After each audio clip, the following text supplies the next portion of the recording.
আমার খালা ভানু বিবি বড় খালা মারা গেছে 2006 সালে। ফাতেমা বেগম জাল দলিল করেছেন 2010 সালে। খালা মারা যায় 1 জানুয়ারি 2006 সালে। মৃত ব্যক্তির 5 বছর পরে দলিল করেছেন। আমার এই ফাতেমা সোনাবান দলিল করে দেন নাই।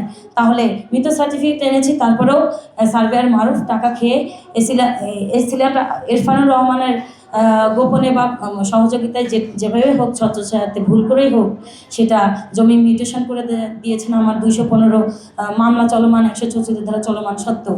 নন ইনভার্টার এসির দামে ঘরে আনুন বিদ্যুৎ সাশ্রয়ী ইনভার্টার এসি।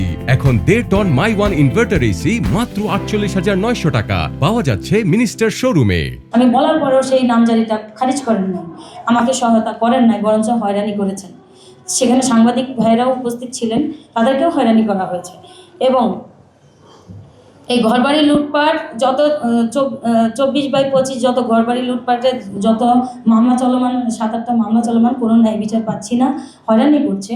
এখানে আমাদের বিভিন্ন পুলিশ মোটা অঙ্কের ঘুষ খেয়ে বিরিয়ানি খাচ্ছে সাথে, আর যারা সৎ তাদেরকে মেরে ফেলা, সপরিবারে মেরে ফেলার হুমকি চলছে, বা অনেকে মেরেই তো ফেলছে।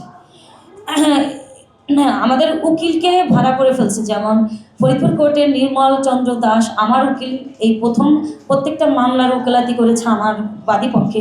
এখন বিবাদী পক্ষে আমার সকল গুপ্ত তথ্য জেনে বিবাদী পক্ষের মোটা অঙ্কে ওই পক্ষের হয়ে কাজ করছে, যা বার সেক্রেটারি বার উকিলদের নিয়মের বহির্ভূত এবং আইনের খিলাফ করা, আদালতকে অপব্যবহার করা।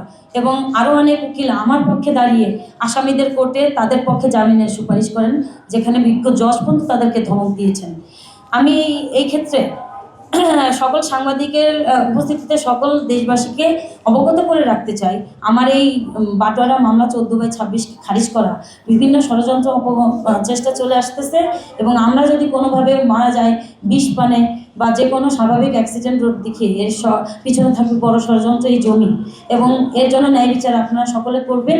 আমরা যদি মারা যাই এর জন্য দায়ী থাকবে আমার এই বাটোয়ারা মামলার সকল 360 জন আসামি এবং তাদের আত্মীয় স্বজন এবং সারা দেশবাসী এবং আমাদের রাষ্ট্রপক্ষ, আমাদের মাননীয় প্রধানমন্ত্রী তারেক রহমান সহ জামাত নেতা যত যারা আছেন। আমি সর্বদলীয় লোককে, সর্বধর্মের লোককে, সকল মানুষের সহযোগিতা কামনা করছি যে আমাদের সাথে ওয়ারিশি 700% জমি প্রায়, এবং কেনা আমাদের প্রায় 250-300% মোট 10 একর জমি, যা বর্তমান মূল্য 10 কোটি টাকার জন্য আমার লুটপাট করা আরও প্রায় 1.5 কোটি টাকা।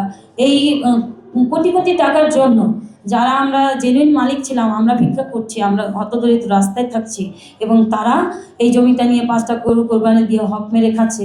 আমার এই নিঃসন্তান সোনাবান মারা গেলে তাকে কে দেখবে? যদি 2টা সম্পত্তি থাকে বিক্রি করে 2টা টাকা দিয়ে একটু ভালো থাকতে পারবে।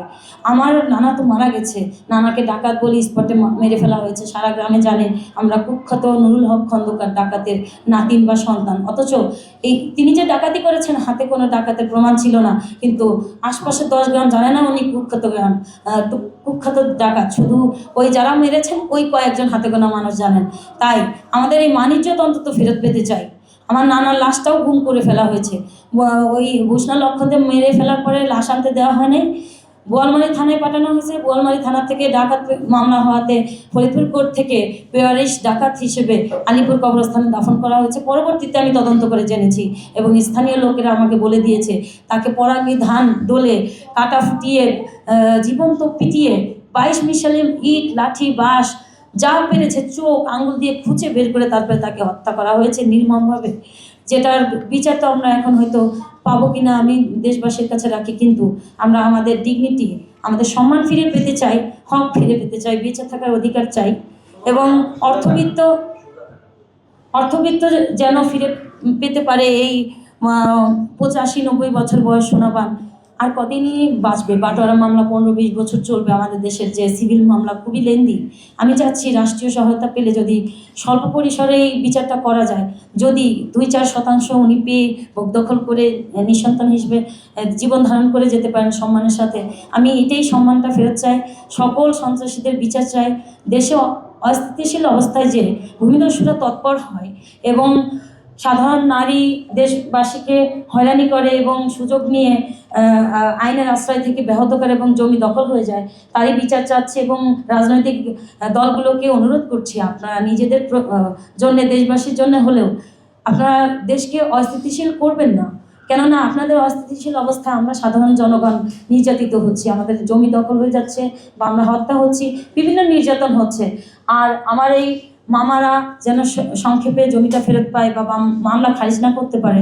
আমরা গ্রাম্য সালিশ চাই না, কোর্টে মামলা হয়েছে কোর্টে বিচার হবে ডকুমেন্ট দিয়ে, এটাই আমাদের কাম্য।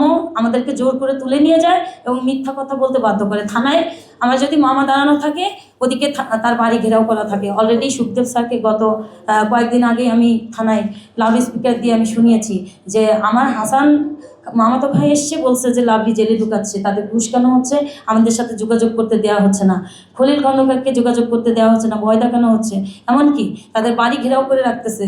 সে যে সত্য কথা থানায় বলবে, কোর্টকে বলবে, বাড়িতে তার বউ বাচ্চা জবাই হয়ে যাবে, তার একটা ভয় আছে। তাই আমি দেশবাসীকে এবং সকলকে কোর্টের যত উকিল, ফরিদপুর, ঢাকা কোর্ট সবখানে এবং আমাদের মাননীয় প্রধানমন্ত্রী তারেক রহমান সহ দেশবাসীর কাছে সাহায্য চাই। আমার কোর্ট মামলাটা যেন চলমান থাকে, কোর্টে বিচার হবে, কোর্টে মামলা হবে, গ্রাম্য সালিশ করব না এবং আমার কোনো বাদীকে যেন হয়রানি না করা হয়।